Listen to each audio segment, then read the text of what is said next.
I got it all on video, dude. Oh my God. I got it all on video. Les images que vous avez vues sont celles de ce deuxième tremblement de terre, donc, a frappé la région. C'est dans le comté de Kern, cette fois que ça s'est passé. 7,1 de magnitude. C'est le plus important depuis 20 ans. Heureusement, il n'y aurait pas de décès. Des dégâts matériels, somme toute, limités, là, compte tenu des circonstances, un peu les scènes auxquelles on est habitué, mais pas de dégâts majeurs. Et évidemment que ça ravive là, le spectre du fameux Big One, ce tremblement de terre qu'on redoute dans l'Ouest américain. Et je vais aller retrouver justement pour en parler un expert dans le domaine, Maurice Lamontagne. Il est sismologue. Bonjour, Monsieur Lamontagne. Bonjour. Êtes-vous surpris de ce deuxième séisme de 7,1 hier soir? Oui, certainement, parce que la Commission géologique des États-Unis avait établi cette probabilité-là à 5 %. Alors, on a vu hier que ça s'est produit. Donc, les chances que ça se produise aussi fort que 7,1 étaient relativement minces, mais la nature en a décidé autrement. Donc, c'est un séisme qui est 11 fois plus puissant que celui de jeudi, si j'ai bien compris? Oui, c'est ça. En termes d'énergie relâchée, ce serait 11 fois plus considérable.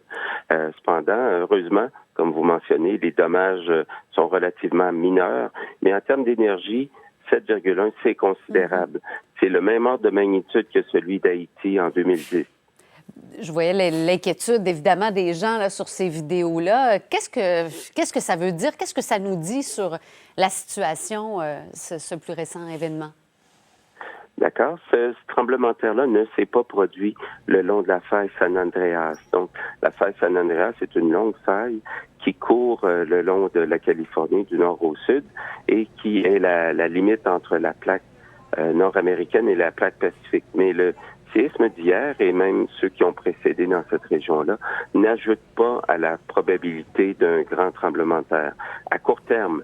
Mais on sait cependant que à plus long terme, la Californie connaîtra sûrement un jour le Big One ou le grand tremblement de terre de magnitude 8 qui pourrait survenir dans le sud de la Californie autant que dans le nord de la Californie. Alors, celui d'hier était vraiment dans une zone éloignée de la faille San Andreas, dans une zone semi-désertique où des failles sont connues et les séismes récents semblent mettre en lumière des failles qui étaient jusqu'ici inconnues. Donc, il n'y avait pas d'indice géologique de présence de failles, mais dans les heures qui vont suivre, les géologues de la Commission géologique des États-Unis et des différentes universités vont aller sur le terrain pour cartographier le mouvement qui s'est produit lors du tremblement de terre. Parce que 7,1 et le fait qu'il soit aussi près de la surface, ça fait en sorte que c'est probable qu'on voit quelque chose en surface. Donc, un déplacement dû au tremblement de terre. Et ça voudrait dire quoi pour la suite?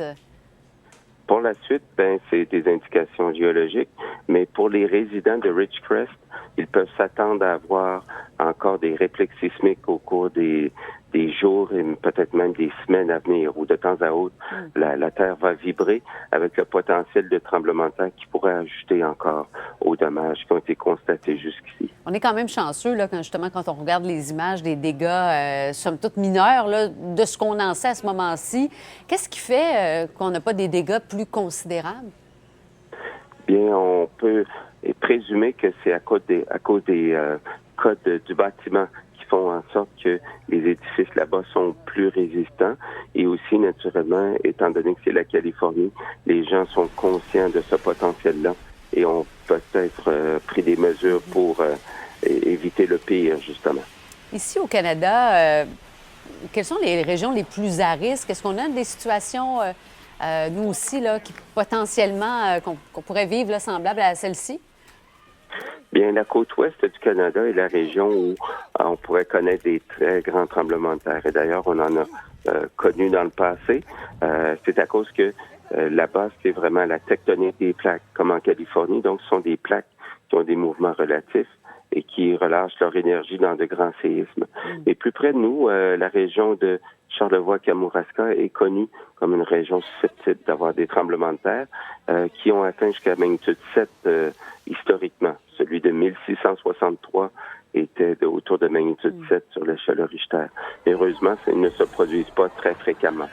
Je voyais les gens capter ces images-là avec leur téléphone cellulaire. Quelle est la bonne pratique à adopter en cas de secousse? Bien, lors d'un tremblement de terre, si on est à l'intérieur, c'est toujours mieux de se réfugier sous un bureau ou une table solide.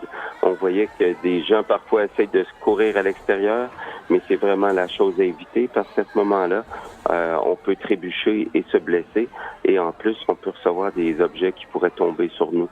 Donc, l'idée, c'est de garder son calme si on est à l'intérieur et se réfugier sous un bureau ou une table solide et à ce moment-là, attendre que les vibrations cessent.